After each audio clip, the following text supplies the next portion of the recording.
Sláva Isusu Christu. Svet klame. Klamstvo sa stalo normou v živote ľudí. Ľudia sa stali klamármi. Vytvorili si iné svedomie. Hnev ľudí prekročil všetky medze. V súčasnosti sa hriech stalo módou a klamstvo sa považuje za úspech. Tvrdo pracujete, vyčerpávate sa, zarábate veľa peňazí, aby ste neskôr mohli povedať, že sa máte dobre a ste šťastní.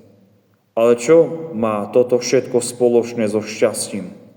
Takýto život naplnený duševnou úzkosťou a jej nepretržitými pretekaním nie je šťastím, ale pekelným utrpením.